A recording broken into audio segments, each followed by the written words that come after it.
গাজীপুরের সাবেক মুক্তিযুদ্ধ বিষয়ক মন্ত্রী মোজাম্মেল হকের বাড়িতে হামলার ঘটনায় অন্তত 15 জন আহত হয়েছে, যাদের মধ্যে 3 জনের অবস্থা আশঙ্কাজনক। তবে বৈষম্য বিরোধী আন্দোলনের শিক্ষার্থীদের দাবি, হামলায় আহতরা বাড়িতে হামলা করতে যাননি, বরং তাদের ফাঁদে ফেলে মারধর করা হয়েছে।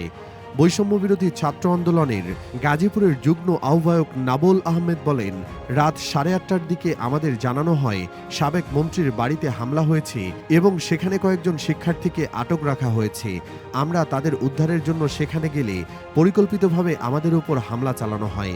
এতে অন্তত 50 জন শিক্ষার্থী আহত হয়েছেন, যাদের মধ্যে 10-12 জনকে ঢাকা মেডিকেল কলেজ হাসপাতালে পাঠানো হয়েছে এবং বাকিরা গাজীপুরের শহীদ তাজউদ্দিন আহমেদ হাসপাতালে চিকিৎসা নিচ্ছেন এবং কয়েকজনের অবস্থা আশঙ্কাজনক। আমরা হামলার বিচার ও হামলাকারীদের গ্রেপ্তারের দাবি জানাচ্ছি। কালকে সকাল 10টার মধ্যে যদি আপনারা এই অ্যাকশন না নেন, 9টার মধ্যে যদি এই অ্যাকশন না নেন, আমরাও দেখা দিব আমরা শিক্ষার্থীরা কি পারি।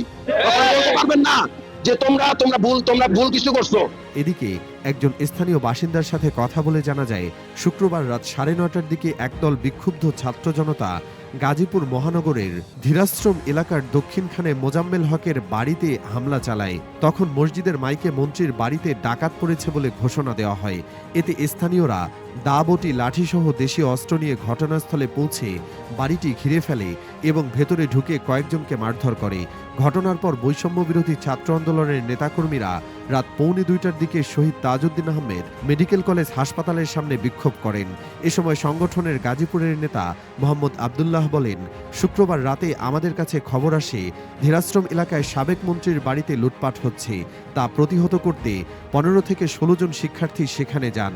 তারা গিয়ে লুটপাটে বাধা দিলে পেছন থেকে আরও একদল লোক তাদের ঘিরে ফেলে এবং ছাদে নিয়ে মারধর করে। গাজীপুর মহানগর পুলিশের ওসি আরিফুর রহমান বলেন, আমরা হামলার খবর পেয়ে ঘটনাস্থলে গিয়ে 15 জনকে উদ্ধার করে হাসপাতালে ভর্তি করি। তবে প্রকৃত ঘটনা কি ঘটেছে তা এখনও নিশ্চিত হওয়া যায়নি। বিষয়টি তদন্ত করে দেখা হচ্ছে। এদিকে বিক্ষোভের সময় বৈষম্য বিরোধী আন্দোলনের নেতাকর্মীরা অভিযোগ করেন, সাবেক মন্ত্রীর বাড়িতে শিক্ষার্থীদের ওপর গাজীপুরের সাবেক মেয়র ও আওয়ামী লীগ নেতা জাহাঙ্গীরের অনুসারীরা হামলা চালিয়েছে। এর প্রতিবাদে আজ শনিবার মার্চ টু গাজীপুর কর্মসূচির ঘোষণা দিয়েছে জাতীয় নাগরিক কমিটি। নিউজ ডেস্ক, সূত্র 24।